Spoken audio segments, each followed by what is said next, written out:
What's up, guys? This is out here for the Team Fantasy Football League Commissioner Cody. We're here with your Week 9 recap and power rankings.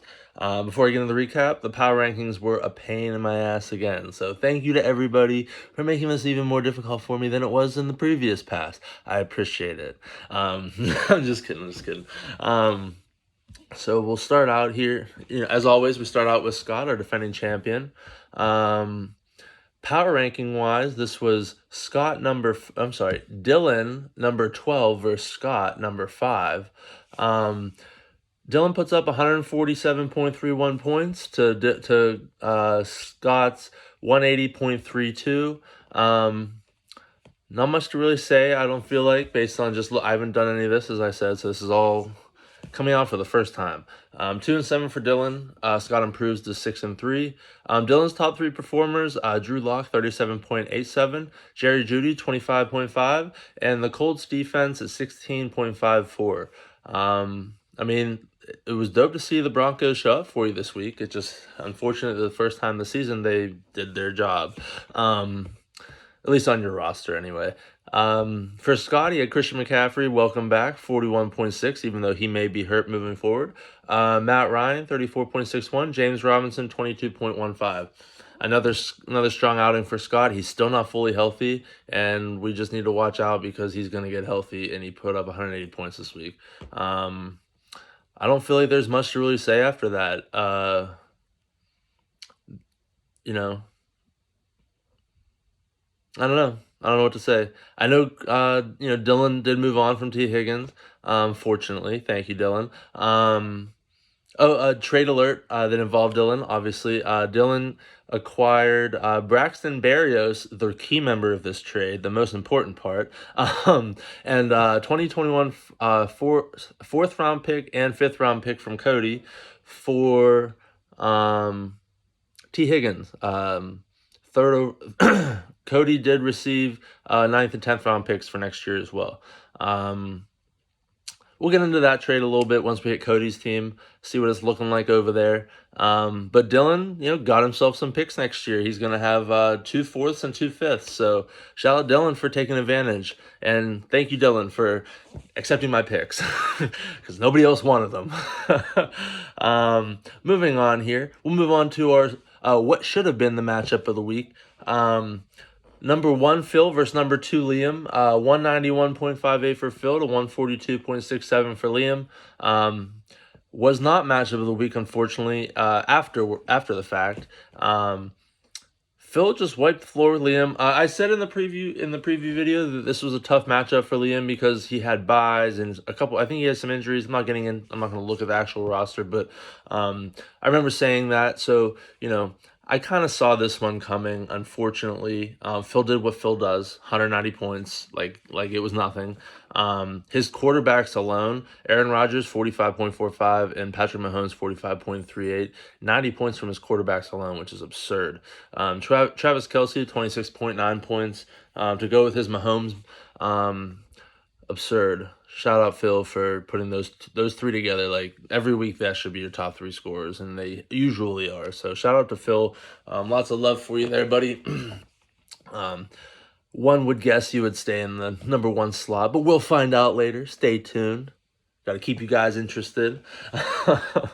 Liam, he didn't have those 45-point performers, and that's pretty much what made the difference. His 3 top scorers: DK Metcalf, 24.8, Juju with 21.3, and Tannehill with 18.17. Just not going to get it done with top performances like that unless everybody's putting up in those teens. And even still, as somebody who's had that happen, everybody consistently putting up in the teens or early 20s is not going to get you a win, unfortunately. So, Liam's team is solid straight through. Had some bye weeks. I know Kareem Hunt, Bernard, or Mixon, but whichever one decided to play, they were on bye as well. So I know he was missing a bunch of his top shooters as well, top players, shooters. We're not playing Call of Duty here. I am thinking about it. The screen is up. I am ready to play after this. So we are going to get through this not quicker than usual. You guys deserve my time. I know you guys care about the power rankings much more than the previews, so, or the recaps for that matter. So shout out to shout out to shout out to Phil for the big win this week. I wish it was a little bit closer, just because 1 and 2. We seem to be getting a little bit disappointing matchups of the week here. I don't recall. I know there was another matchup of like a big matchup of the week between like 1 and 2 teams. I don't recall if it was close or not, but I wish this one was closer. So. Phil improves to 7-2, and Liam falls to 6-3. A scary 6-3 team, though. Watch out. Moving on to Kyle, number 9, versus Hobert at number 10. Kyle puts up a dud, 81.61 to Hobert, slowly getting back on track, 154.95. Looking at Kyle's team, I mean, his top is. He has some trades in motion, but unfortunately they did not go through before week 9. And I don't even remember what the trades were. I'm sorry, I'm not going to be able to announce that. You know what? I could probably find it. We'll figure it out. We'll go through there. We'll figure it out. Rex Burkhead for 18.7, Sterling Shepard 11.95, and Phil Rivers with 10.98. Those were his top 3 performers. Obviously, that's never going to get you a dub. This was the lowest score that we've seen all year. We'll see where that puts you in the power rankings there, buddy. Hobert with Herbert 33.29 to Diggs 21.8, and John Brown with 17.9. Again with the 2 Bills receivers, I definitely worry. I like both Bills receivers, but I definitely worry about John Brown just long term. But hey, you got the dub. You needed it. You were definitely on a little skid there. I think. I don't have the stats of everything in front of me, but what I feel like is you were, on the wrong way. Either way, you are now 5-4. Kyle falling to 4-5. See where you guys end up in the power rankings. I'm very intrigued. I already know where you're going, so I'm not that intrigued, I guess. I hope you guys are intrigued. Moving on to what is the matchup, or what was the matchup of the week? Ultimately, we have Eric, number 11 in last week's power rankings, to Will, who is number 3 in last week's power rankings. Eric puts up a strong 223.92 to Will's strong 201.74. Josh Allen, 45.65 for Eric. Tyreek Hill, 34.35. Cam Newton, 33.56. I mean, all 3 top performers for Eric in the 30s. For Will, Kyler Murray, 53.97. Devontae Adams, 34.3. And Terry McLaurin with 27.5. Very solid outing for Will, yet again. Will, unfortunately, is 5-4. Eric improving to 4-5. Will's 5-4 is just, man, I don't know what to say. I just feel bad. Like, I don't feel that bad, but bad enough to like I was talking about Craig a couple weeks ago with being so close and just being such a strong team. Even though Craig wasn't as strong as Will, but Will's strong ass team, and he just keeps blowing up and losing every week, and I know it irks him. But his team's strong, and ultimately all he needs to do is make the playoffs, and his team will be strong enough to make a run. Assuming the team against him does not blow up, hence me last year with the 8th seed to his 1st seed. So yeah, I don't see any trouble for Will going forward unless everybody unless he gets the reverse Kyle effect. Kyle's just getting teams that shit the bed, and Will's getting teams that blow up, and Will's team's really freaking good. Eric, I don't know what to make of your team, buddy. We went from tanking real quick to contending real quick. I don't know what you got going on over there. I know Eric was making some moves. He moved Melvin Gordon and I don't know, somebody else to Kyle. Kyle also made a trade with Brandwagon. You guys feel free to look in the activity sheet there. If you guys aren't in the league and you are watching this for whatever reason, maybe I'll be a little bit better as far as getting these trades written down. Or maybe I'll do it for the preview video once things update. I don't know. I'll make it up to you guys. Don't worry. Leave a comment too. if you do watch this and you're not in the league, or even if you do watch the league, if you do watch this and you are in the league, like leave a comment. Let me know you guys are watching this. I don't fucking know. Moving on. We got Gary versus Brandwagon. Gary at number 6 last week to Brandwagon number 8. 175.95 for Gary to 127.57 for Brandwagon. The first yawn. We haven't yawned in a while. How about that? We made it through 10 minutes and no yawns. Once 10 minutes hit, we were ready to send that first one off there. Gary improves the 5-4 to Brandwagon falling to 2-7. Brandwagon, interesting tale to the season. Made some trades, including giving up Saquon and his first round pick next year to try to contend, and I thought they were good moves, making him very strong, but his team just did not show up at all this season, and I don't know what to say about that, other than my numbers aren't, or my rankings aren't good either, apparently, because I thought your team was pretty strong there for a while, Brandwagon. Dalvin I'm sorry, it's not just Gary, okay? I seem to mess, because I know Gary personally, and I know Rec, the REC part of Greg. I know him too, but Gary's my boy. Like, we go back. So, apologies to Rec, Alex, Rec. How I'm calling you Rec. That's what Gary calls you, so we'll call you Rec. Apologies. I don't mean to exclude you here. When I see Mike Vick's dogs, I think Gary. But I need to understand that it's Greg, so I apologize for that. Greg with Dalvin Cook, 47.7 points. Deshaun Watson, 34.84. Kirk Cousins with 28.3 there. For Brandwagon, he had a strong performance from Ben with 38.39. Then he falls to Will Fuller, 24 points. And then Chase Edmonds with 18.03. As you can tell, the top performers for each team. That kind of tells you the tell of the tale for what happened in this matchup here. Gary's team's so hit or miss, I don't even know what to make of it. And I think I, swapped him with, put him somewhere in the power rankings where I don't think that they should be, but it doesn't matter what I think. It's already there. And then, back with the yawning. Moving on, Cody, number 4 versus Craig at number 7. What a disappointing matchup here. Cody falls 172.67 to Craig's strong 193.47. Cody falls to 6-3, where Craig improves to 3-6.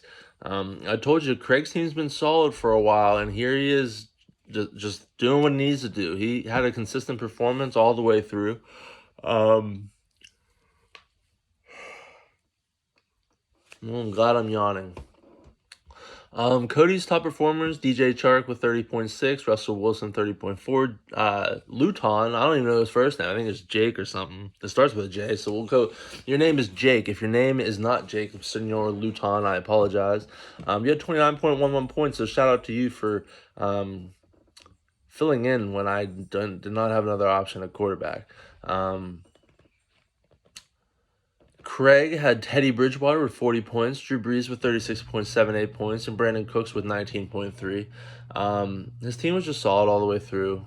There's nothing I could have done. I had a bunch of buys. Not a bunch, I had a couple buys.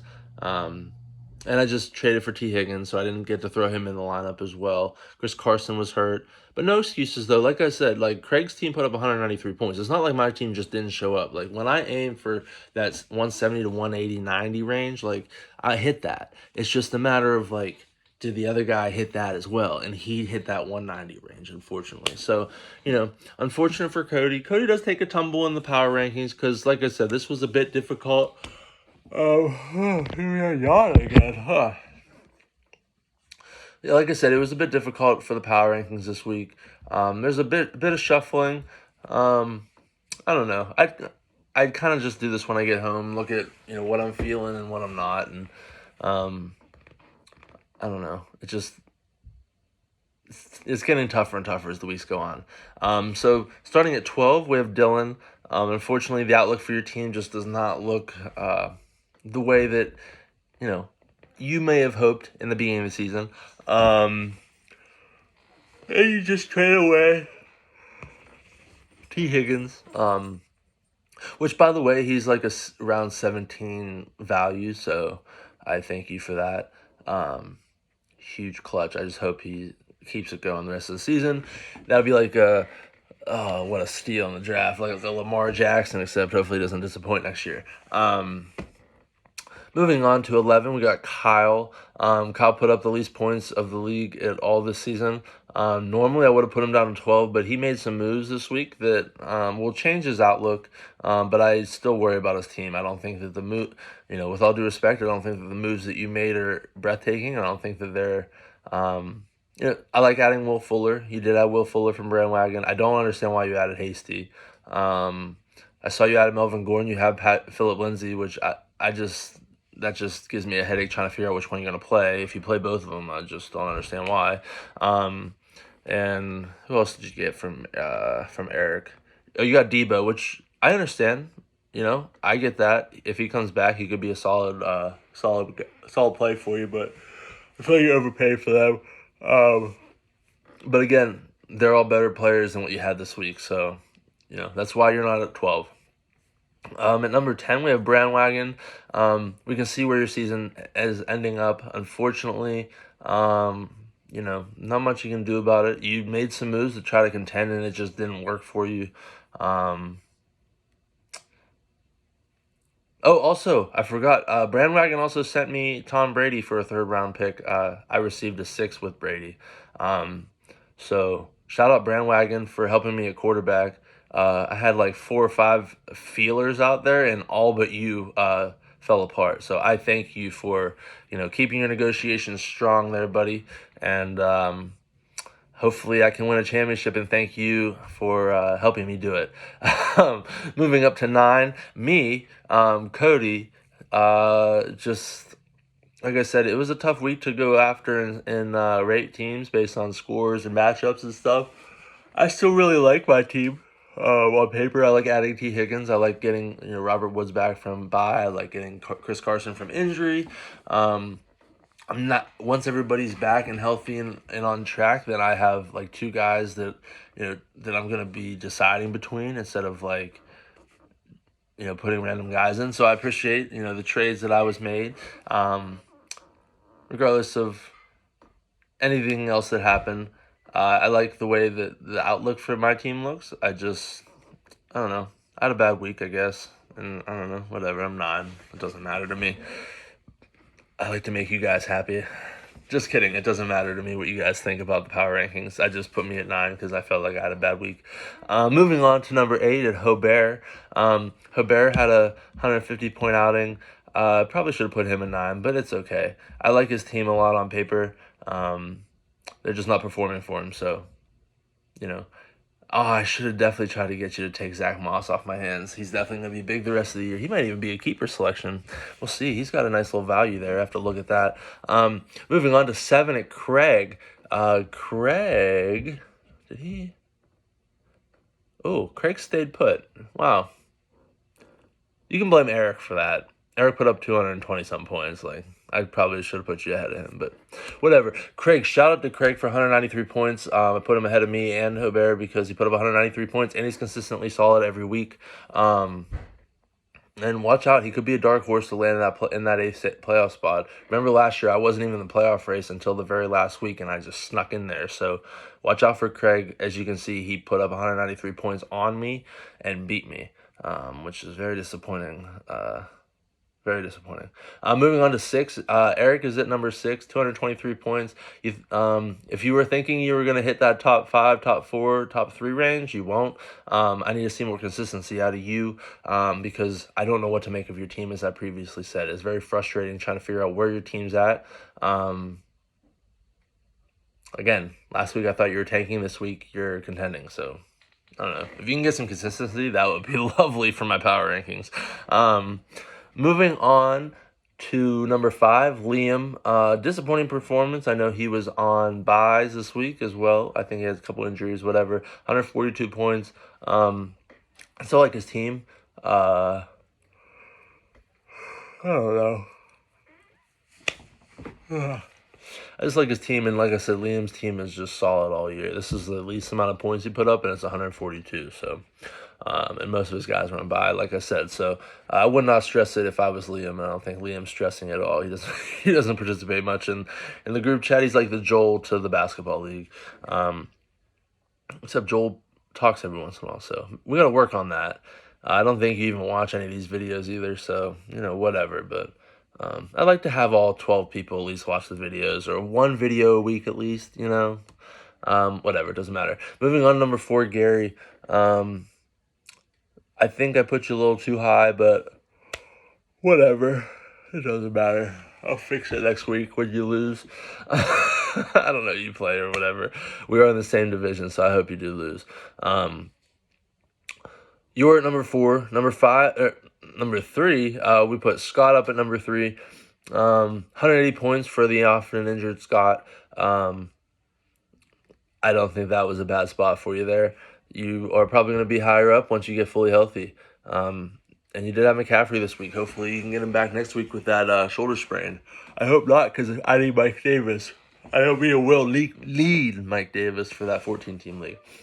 Moving on to number 2. I'm sure a lot of you are wondering, why did Will lose with 202 points and still move up to number 2 from number 3? Well, Will put up 202 points. Whether he won or lost, he put up 202 points. So let's put some respect on his team, okay? I have done that too, where teams would lose and move up. It's all about, it's not always about just losing and winning. It's also not about how many points you put up straight up too. There's a lot of things that go into it. Honestly, it's how I'm feeling each day, because I don't have actual algorithms to go through and do this stuff, nor do I know how to do any of that stuff. So if any of you guys know how to do that stuff, maybe I'll have more accurate power rankings. However, until then, Will, you're at number 2. Shout out you and your team. It's very good. I don't want to play you in the playoffs, but I look forward to beating you at some point in the future, hopefully in the playoffs again. Okay, bye. Nice. Moving on to number 1 at Phil. Will and Phil, 1 and 2. Phil's, he won the matchup of the week. He put up 191 points. It wasn't like he slouched this week. His team is very solid. There's no reason to move him from number 1. Maybe if Will did win that matchup, like he put up the 230 to beat Eric, maybe I would have threw him in the 1 slot there, but Phil did what he needed to do to stay in number 1. In my opinion, and I like Phil's team a lot. That concludes your Week 9 recap and our power rankings. If you guys have any questions, like I said, reach out. Trade deadline has passed. I have sent you guys updated picks on the Excel sheet. All you have to do is click the little tabs there if any of you guys actually care to look.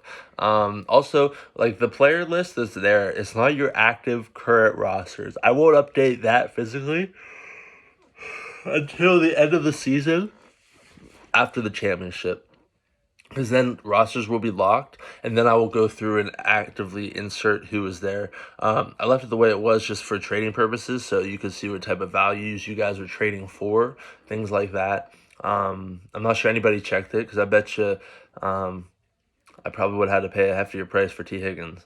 So I'm glad nobody's checking that stuff. Like I said, I'm always here if you guys need me. I look forward to talking to you guys in the chat, and I'll see you guys probably tomorrow for the preview for Week 10. If I don't get lazy and decide to do it Thursday, because I tend to do that sometimes. Without further ado, adios amigos.